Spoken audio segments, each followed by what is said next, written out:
The Little Death, a Henry Rios mystery. Author Michael Nava. Publisher Allison Press. Narrator Eric Aust. Written 1986. Chapter 10. The wine was cold and bitter. A white-jacketed busboy moved through the darkness of the restaurant like a ghost. Outside, a freakish spell of blisteringly hot weather had emptied the streets. But here it was cool and dark, and the only noise was the murmur of conversation and the silvery clink of flatware against china, ice against glass. It was 2 o'clock in the afternoon. Aaron Gold had been buried that morning in Los Angeles. Grant asked, "Should we have sent flowers?" "I've never understood that custom," I replied. "Are the flowers intended as a symbol of resurrection, or are they just there to divert attention from the corpse?" But Grant wasn't listening. His glance had fallen to the front page of the Chronicle. Laid out on the table between us, the contents of Robert Parris's will had been made public. His entire estate, $500 million, was bequeathed to the Linden Trust, of which John Smith was chairman. Would it matter to Smith now that Robert Parris was a murderer, or was $500 million sufficient reparation? As if he read my thoughts, Grant looked up at me unhappily and said, "There's no justice in this. You must do something." "I've tried everything," I said to Grant. "Everything I could think of doing." A waiter set down shallow bowls of steaming pasta before us.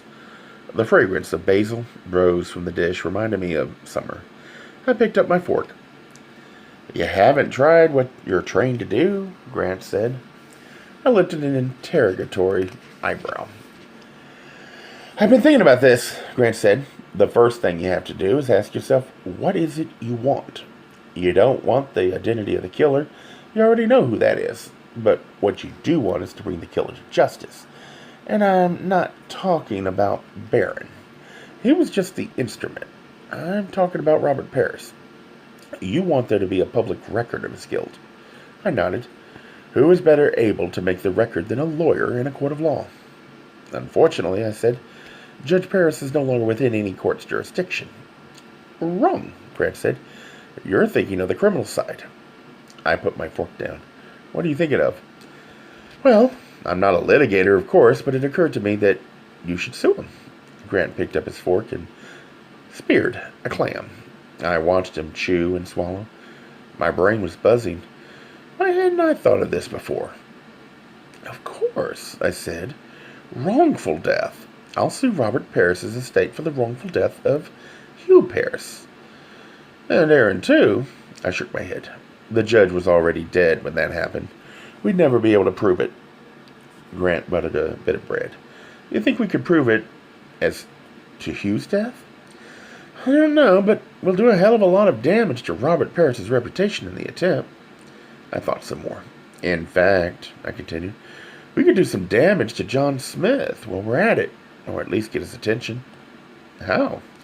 "Well, if a suit is pending against Parris's estate, which involves money damages, there should be enough money set aside from the estate to cover those damages in the event the suit succeeds." Grant dabbed his mouth with a napkin and smiled. "You mean we could obtain some kind of injunction to prevent the judge's executors from dispersing the estate?" "Exactly. The Linden Trust won't get a penny until the suit's resolved. And as for the executor," I continued, "which happens to be Aaron's law firm, we'll plaster them with discovery motions and compel them to produce every scrap of paper they have that involves Hugh or Peter Barron or Robert Parris. We'll depose everyone from the senior partner to the receptionist." "Those depositions will make the front page of the Chronicle," he said. "For months," I replied, "if not years." Smiling, I reached across the table and patted his head. "Good thinking for someone who's not a litigator. It's perfect, Grant." Grant looked at me and smiled nervously.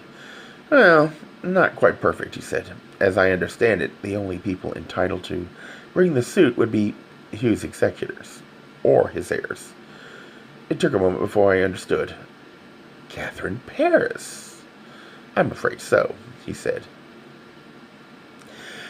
Catherine Paris lit a cigarette and eyed me suspiciously from across my desk. We were in my office. This was the first time I'd used it for business since I'd leased it 3 months earlier. There was a film of dust on the bookshelves and the file cabinet. Both were empty. The only objects on my desk were 3 newly purchased volumes of the Code of Civil Procedure, the Probate Code and the Evidence Code, a yellow legal tablet, my pen, and the plastic cup into which Mrs. Paris tapped her cigarette ash. "Tell me again how this works," she said, preferably in English. "I cannot follow you when you start quoting the law at me." I smiled as charmingly as I knew how.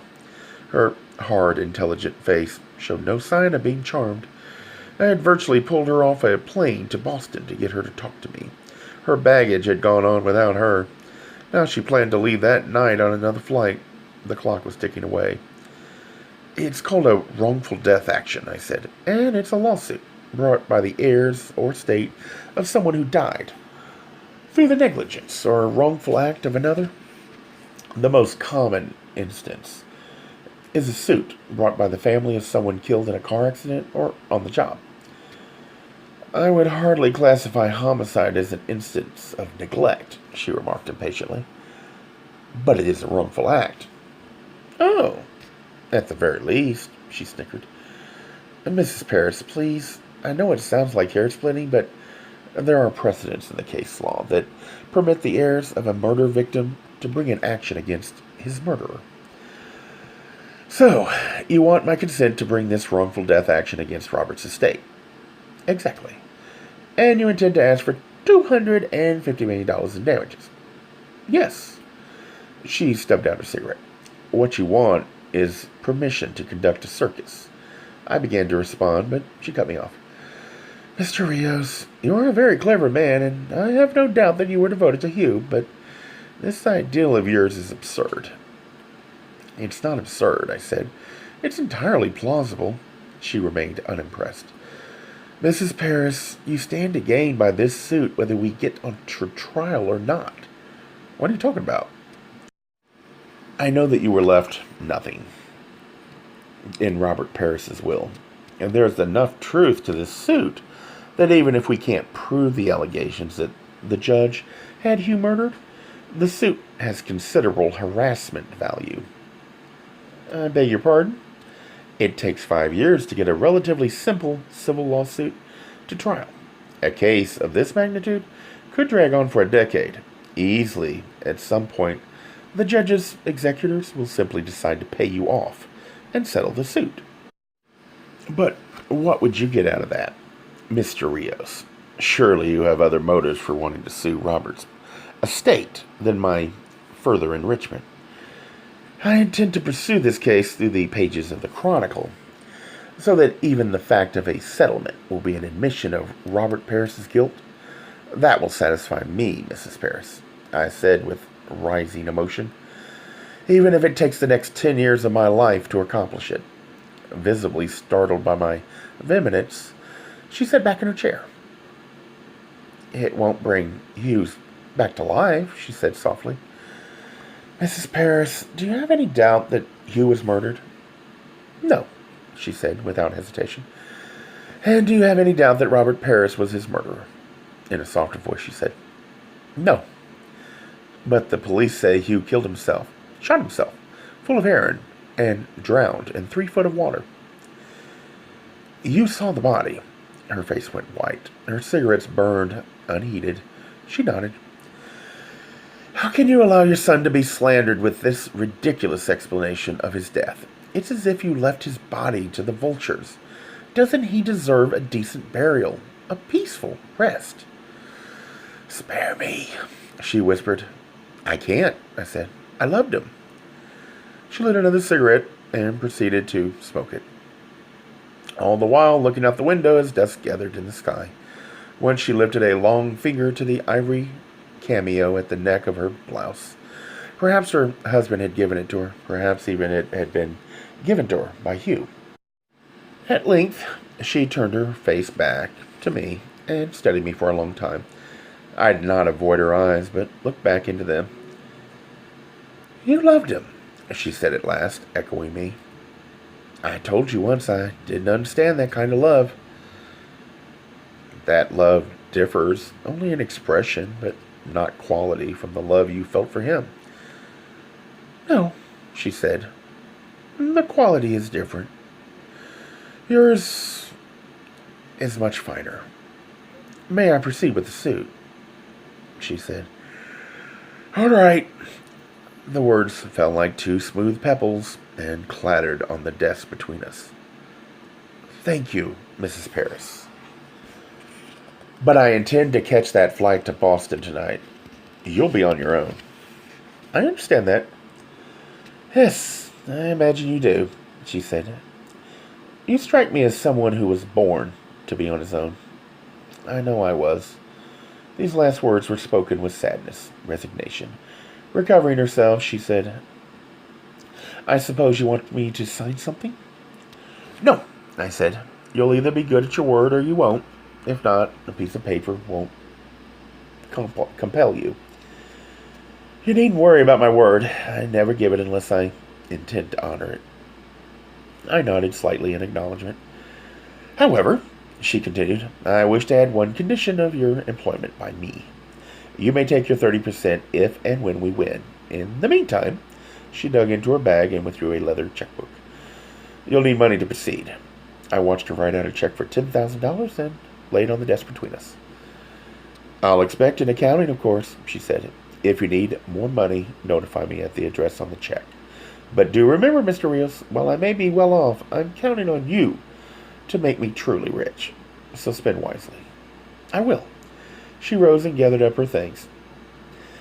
Now tell me, Mr. Rios, truthfully, if we do get to trial, what are our chances of winning? Let me give you a legal answer, I said. I would say we have two chances. Fat and slim. She let out a low, throaty laugh that echoed in the room even after she'd left. The next morning, I stepped up to the counter of the clerk of the Superior Court, wrote out a check, handed it over with a stack of papers to a young black woman, and with those actions, commenced the suit of Paris versus Paris. Along with the complaint and summons, I filed a request for discovery and a restraining order against the disbursement of Robert Paris's estate. Pending the outcome of this action, simultaneously, a courier service I'd hired with some of Mrs. Paris's money served copies of the documents upon Grayson Graves and Miller as executors of the judge's estate. The clerk stamped my copies of the papers and handed them back to me, wishing me a good day as she did. I thanked her and stepped out into the hall and into the glare of television cameras. Sir, look this way, please, a voice called to me. I turned to the camera. A blond man in a gray suit spoke into a microphone, explaining that I had just filed a $250 million lawsuit against the estate of Robert Paris, claiming that Paris had murdered his grandson. He spoke with no particular urgency and in a normal tone of voice, but to me, it was as if he was shouting his words to the world through an amplifier on the tip of the Trans-America Pyramid. At length, the blonde, introducing himself as Greg Miller, turned to me and said, Mr. Rios, why have you filed this lawsuit rather than going to the police? I cleared my throat and told my story. When I woke the next morning, the phone was already ringing. I lit my answering machine, take the message as I got out of bed, and wandered into the kitchen to start the coffee. I caught the tail end of the message. A reporter from the L.A. Times requesting an interview. I'd gotten to bed at 3 that morning, having spent the previous 12 hours talking to reporters from newspapers and television stations, from Sacramento to Bakersfield. I put on a bathrobe and stepped outside to pick up the Chronicle and the Local. I made the front page of both. I glanced at the stories that they were the usual jumble of fact and fantasy, but the slant was decidedly in my favor.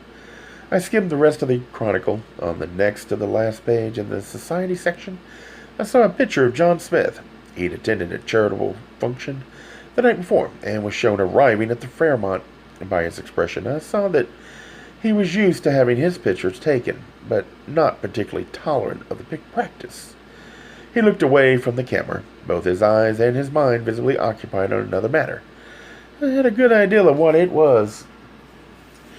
I folded the paper across Smith's face and went to the window. Outside, the sky was clouded over. Knots of red and yellow leaves waved back and forth, and the trees like pennants. There was a lot to be done that day. Grant was expecting me for lunch when we would map out our litigation strategy. The phone messages would have to be responded to. I needed to hire a secretary and have a phone installed in my office. Abruptly, I had become a practicing lawyer. It felt good. I rinsed out my coffee cup and went to the bedroom where I changed into my sweats and running shoes. I stretched in the living room for a couple of minutes and then went out. It was about 7 and there weren't many other people on the road. A Chinese boy came flying by, long, skinny legs, pounding the sidewalk, black hair flapping like silk at the back of his head. We nodded acknowledgement as we passed each other. It had been some time since I'd last run, and it took longer than usual to catch my stride. I swiveled my head back and forth, trying to relax my neck. It was then that I noticed the silver rolls. It was gliding a few feet behind me, too slowly and with too little sense of direction. I increased my speed and turned a corner. I looked over my shoulder, and it was still following. Suddenly, the car sped up, turned the corner ahead of me, and stopped in my path. I slowed to a trot. The front passenger window was soundlessly lowered. I felt a surge of prickly heat across my chest as my blood rushed, not from exertion, but from fear. I stopped. The only person in the car was the driver. He was a middle-aged man with silver hair, wearing a black suit, white shirt, black tie, and a visored black cap. He turned his face to me and smiled. "Mr. Rios," he called out. "I'm sorry if I startled you." Cautiously, I approached the car, close enough to talk without shouting. "How do you know who I am?" "Your picture's in the paper," he said. "Mr. Smith wonders if he could see you." "John Smith." The driver nodded. "Now?" "Yes, sir." I looked at him. He seemed harmless, but then I couldn't see his lower body from where I was standing. "And where does Mr. Smith propose we have this meeting?" "He's waiting for you at the Linden Museum on the university campus." "Step out of the car, please, and come around to my side." "Sir?" "Please." I heard him sigh as he opened the door and got out. When he came around, I told him to turn his back to me, put his hands on the top of the car, and spread his legs. "Is this really necessary?" he asked as I patted him down for weapons. "Don't take it personally," I replied, "but the last time I got into a small enclosed space with one of Mr. Smith's employees, he pulled a gun on me." "I'm not armed," the driver replied. "So I see," I said, turning him around by the shoulders. "On the other hand, you've got 20 pounds over me, and it feels like muscle. Do you know where you are now in relation to the museum?" "Yes." I looked into the car and saw the key was in the ignition. "Then you won't mind walking there." "Come now, Mr. Rios," he began. "Look," I said, "I'll drive myself to the museum alone, or I won't go at all. Understood?" After a moment's pause, he said, "Understood, but be careful with the car." "I hear they drive themselves," I said, getting into the driver's seat. I calculated that it would take the driver at least a half hour to walk back to campus. Smith, or whoever had dispatched him, was probably not even certain I could be lured to the museum, much less at a fixed time, but he would begin to get nervous if too much time passed without word from the driver. I could cover the distance to the campus in about 10 minutes. This gave me, I decided, about 15 minutes of dead time before anyone got jittery.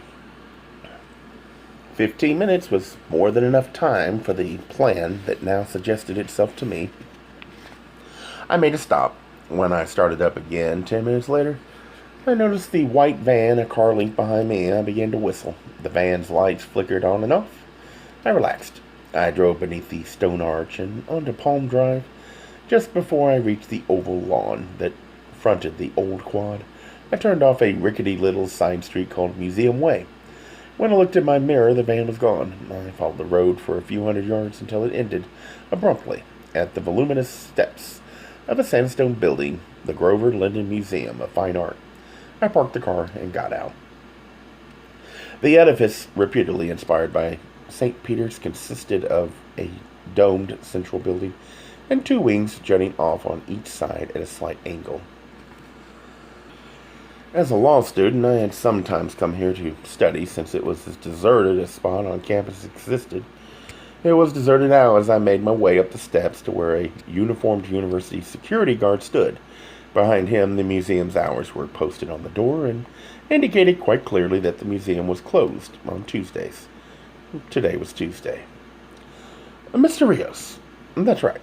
Go right in, sir. Mr. Smith is up on the second floor in the family gallery. Do you know where that is? Yes. The monster was surprisingly graceful inside. Sunlight poured into the massive foyer from a glass dome in the ceiling. A beautiful staircase led up from the center of the foyer to the second floor. Walkways on that floor connected the right and left wings of the museum. The staircase and interior walls were white marble. The banisters of the staircase was polished oak, and the railings were bronze.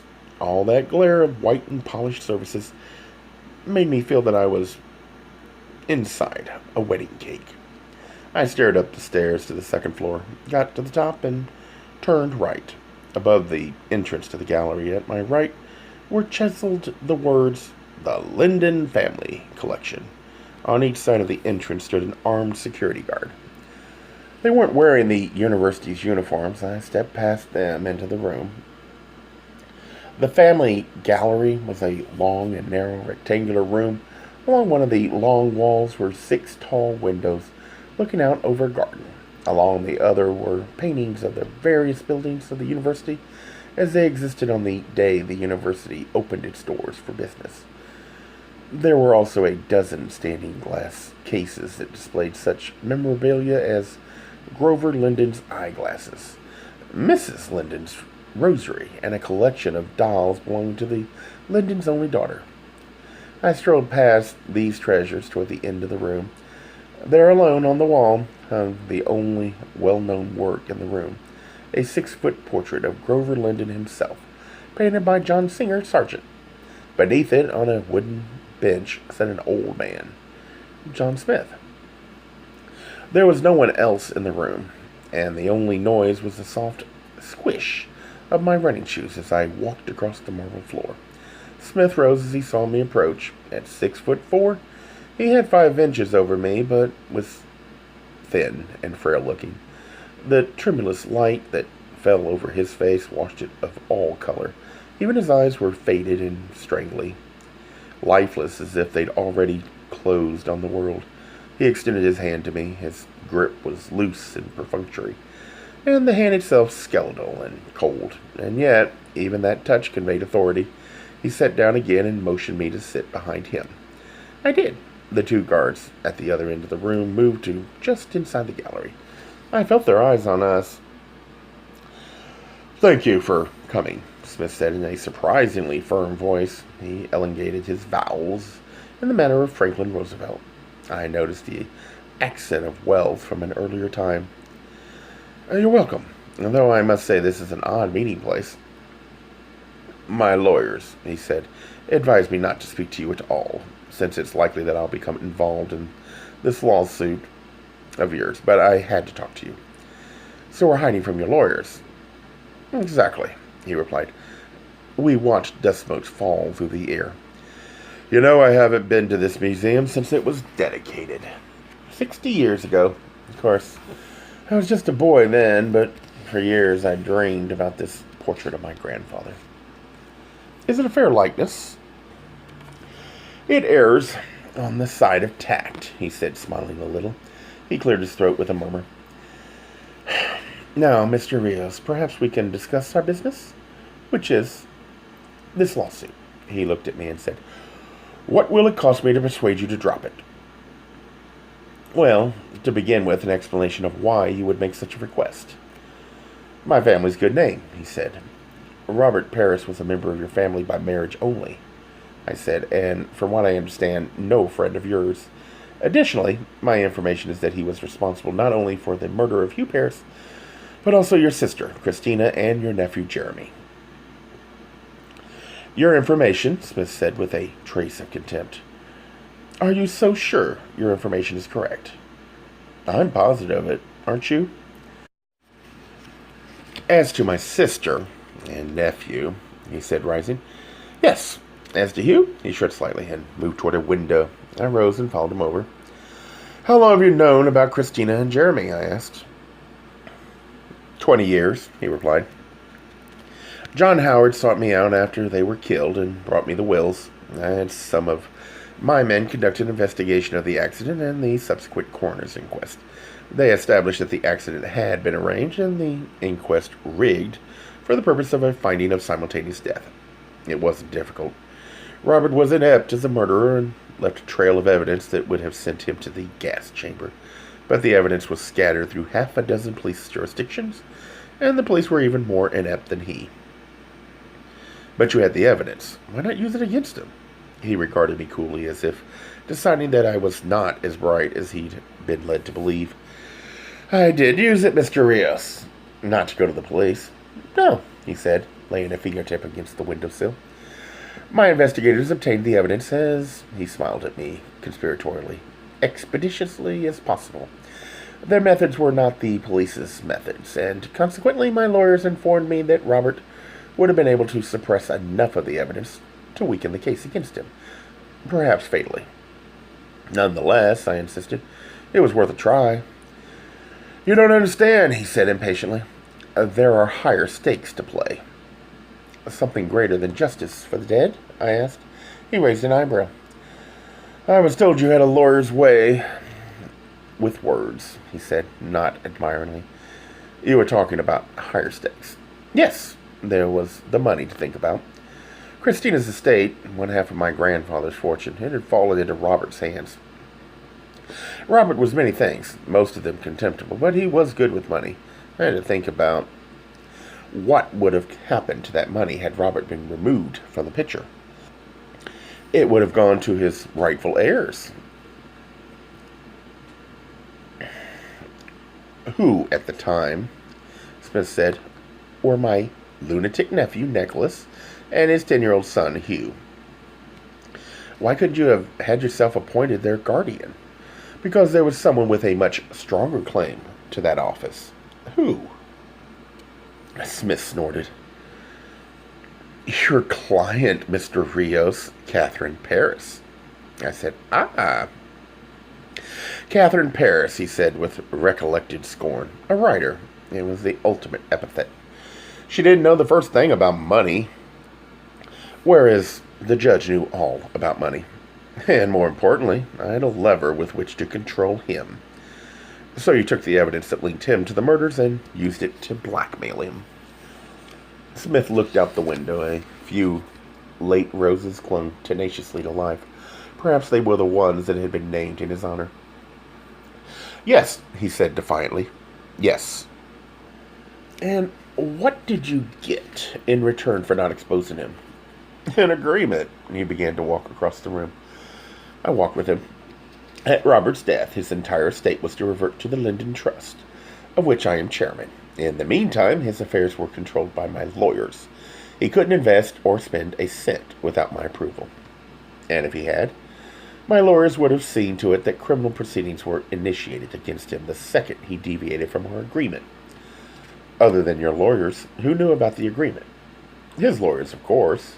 Grayson, Graves, and Miller? Aaron's firm? In the remote reaches of my mind, something fell into place, but was still too distant for me to articulate. So you see, the blackmail, your word, not mine, was a necessary evil. That seems to be your forte. That was cheap, Mr. Rios, he said, stopping in front of a painting that depicted the original law school. A moment ago you indicated that I was right about the murders of Christina and Jeremy Paris, but not about Hugh's. What do you mean? The color that what there was of it seeped from his face. Robert Paris didn't have Hugh murdered, he said. You mean Peter Barron acted on his own? No. He was about to speak when, staring at his gaunt, ancient face, the bones so prominent that I could have been addressing his skull, I realized that I was staring at Hugh's murderer. You, I said. Robert Paris was your creature. He couldn't have employed an assassin with you controlling his money unless you agreed to it. Smith looked away. And of course you agreed to it. You had as much or more to lose as Robert Paris had his earlier murders been exposed. You knew that Paris killed his wife and son, and you knew that Hugh was the rightful heir to the judge's share of the Linden fortune. For years, for 20 years, you helped cover up those murders and defraud Hugh of his inheritance. I advanced toward Smith, who moved a step back. But Hugh thought you would help him, and he came to you. You leased him the house so you could keep an eye on him. He trusted you, and you betrayed him? The two guards had come up behind Smith, their hands on their guns. I stopped. Smith glanced over his shoulder and ordered them to retreat. They stepped back. Hugh hated his grandfather almost to the point of psychosis, Smith said, and he knew that I was no friend of Robert's. He smiled bitterly. You see, Mr. Rios, I made a pact with the devil, but I could never bring myself to enjoy his company. That makes no difference. Perhaps not. Still, I encouraged Hugh's hatred of his grandfather, partly, I suppose, to deflect any suspicion from myself, but also because Hugh gave vent to the hatred I felt for Robert Paris, my sister's murderer, my nephew's murderer. But you danced to his tune. Yes, I see that clearly now, but at the time I was blind. One's own motives are always lost in midst of rationalizations. Hugh found out about the murders and expressed my help in exposing his grandfather. If I refused to help him, he would become suspicious of me. Perhaps even guess my complicity. But I could hardly agree to help him expose Robert without also exposing myself. Did you tell him about your part in the cover-up? Yes, Smith said. And he went berserk. Yes. Threatened to expose you as well? Yes. So you had him killed? Yes. Smith brought his hand to his throat as if protecting it. Suddenly I saw the scene that had occurred between Smith and Hugh. When Smith revealed his part in the cover-up, Hugh must have responded like a madman, physically attacking his great-uncle in a way that might have made it easier for Smith to give the order to have Hugh killed. To regard Hugh as a madman on the verge of bringing the entire family to ruin and obloquy. Smith believed he served a legitimate purpose in having Hugh murdered, but in fact he was merely acting as Robert Paris's agent. Smith and I had squared off, facing each other tensely across a few feet of shadowy space. That's not the end of the story, I said. You had Hugh killed by Peter Barron. But where is Peter Barron? Dead, the old man muttered. His life for Hugh's. Is that so rough a measure of justice? Yes, from my perspective, especially when you weigh Aaron Gould's death in the balance. Smith shook his head. That was unintentional. Mr. Gould worked for the firm that handled Robert's personal accounts. Shortly after Hugh's death, the partner who worked closest with Robert discovered certain documents missing that showed the extent to which I controlled all of Robert's transactions. There were also some personal papers missing, among them Hugh's letters to Robert. The partner conducted a quiet investigation. The documents were found at Mr. Gould's home, and the letters, as you know, at your apartment. Aaron had discovered that Paris wasn't in control of his affairs, but that you were, I said, and he reasoned that you, not Paris, were behind Hugh's death. Something like that, Smith said. No one ever had an opportunity to talk to Mr. Gould. You saw to that, I said. No, Smith repeated wearily. That was Peter Barron acting on his own. He told me he'd gone to talk to Mr. Gould, that there was a struggle, and the gun went off. There was no struggle, I said. Aaron was shot as he sat in an armchair getting drunk. I didn't believe Barron, Smith said, since he had reasons of his own for wanting the identity of Hugh's killer's secret. He was the trigger man, Smith nodded. So now you know everything, he said. And I repeat my original question. What will it cost me to persuade you to drop the lawsuit? I shook my head. It's never been a matter of money. I want an admission of guilt. I want that admission in open court. And for the record, I want the law to run its course. No secret payoffs, no cover-ups. My lawyers were right, Smith said. I shouldn't have spoken to you, and yet I'm glad I did. He hunched his shoulders as if suddenly cold. I'm not an evil man, or at least I can still appreciate an act of human decency. I appreciate your devotion to Hugh, Mr. Rios, but you must understand that I too will have the law run its course, and I will fight you with every resource to which I have access. I understand that, I said, but I have two things on my side that you do not. What? Time, I said, and justice. A ghostly smile played across Smith's withered lips. Goodbye, Mr. Rios, Smith said, and good luck. He turned and strode the length of the gallery. The two guards fell in behind him. I waited a moment and then followed him out. I got to the top of the stairs outside the museum in time to watch the silver roll slip away into the woods. I jogged down the steps. I turned down the collar of my sweatshirt and spoke into the thin metal disc attached there. He's gone, I said. I hope you got it all down. A moment later, the white van moved into view from behind the museum. The passenger door swung open and Terry Ormez got out, followed by Sonny Patterson, pushing his way out from the back of the van. Terry had insisted that I be wired for sound in the event that I was being led into a trap, so that the cops could respond. Neither of us had expected the conversation we had just heard. Patterson had signed on at the last minute in the event that something useful was said. He walked toward me, looking like a man who just heard an earful. Your little speech about time and justice, Patterson said, ought to play real well in front of the grand jury. You recorded it? The whole thing. Then there will be a grand jury. Oh, you bet, he said. And if they don't come back with an indictment, I'm washing my hands of the profession. Terry, who had come up beside us, said, Good work, Henry. It's not exactly how I thought it would go down. I guess you'll be amending the complaint in your lawsuit to allege Smith as a defendant, Patterson said. I shrugged. I'll talk to my client. She may not want to pursue the case after the grand jury concludes its business. You wanted it to be Robert Parris, didn't you? Terry said. Yes. Why? Smith is as much a victim as Hugh. Smith was a moderately good man who chose expediency over justice, the one time it really mattered. But Robert Parris was the real thing. He was evil. I pity Smith. Patterson looked at me disdainfully. That old public defender mentality, he said. People don't commit crime, society does. You know the Latin. I shook my head. He said, Dolum hoc est set its lex scripta est. It is hard. But thus the law is written. Where's that from? The Code of Justinian. And it was engraved over the entrance of the library of my law school, which was not as big a deal as your law school here at the university.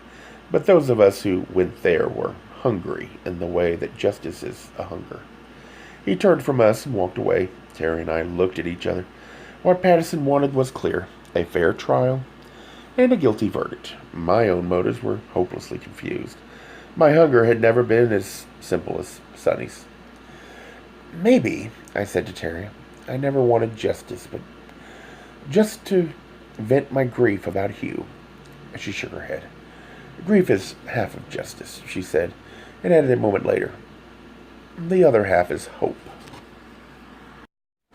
A Gay Mysteries audiobooks. I think it is easy to hate a label, but a face humanizes the word.